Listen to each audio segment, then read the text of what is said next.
Vadodara bridge દુર્ઘટના બાદ સમગ્ર રાજ્યમાં બ્રિજોને લઈ લોકોની આંખો ખુલ્લી હોય તેમ લાગી રહ્યું છે। ત્યારે સુરતના કેબલ સ્ટેટ બ્રિજ પર સેફટી જાળી લગાડવાની સાંસદે માંગ કરી છે, જેથી લોકો બ્રિજ પરથી નદીમાં કૂદી આપઘાત ન કરે।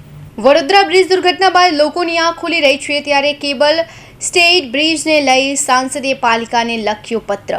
સુરતના સાંસદ મુકેશ દલાલે સુરત મહાનગરપાલિકાને પત્ર લખી બ્રિજ ઉપર સેફટી જાળી લગાડવા જણાવ્યું હતું।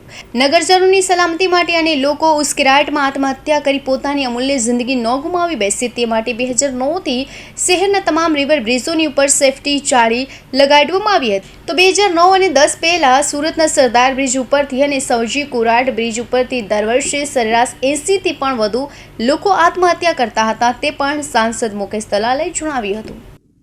2009-10માં હું જ્યારે સ્થાયી સમિતિ ચેરમેન હતો તે દિવસોમાં સરદાર બ્રિજ પરથી દર વર્ષે લગભગ સરેરાશ 90 થી 100 લોકો અને સૌજી કોરાટ બ્રિજ પરથી સરેરાશ 70-80 લોકો આત્મહત્યા કરતા હતા, કારણ કે એ સીધો ઉપાય હતો।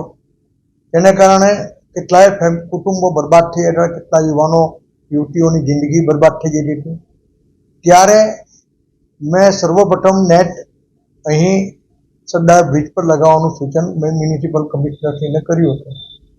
ત્યારબાદ જેટલો નદીનો પટ છે એટલા ભાગમાં સરદાર બ્રિજ પર એ નદી એ લાગી ગઈ નેટ, સેફ્ટી નેટ લાગ્યા બાદ તરત જ એનું પરિણામ એ આવ્યું કે આત્મહત્યાનું પ્રમાણ શૂન્ય થઈ ગયું।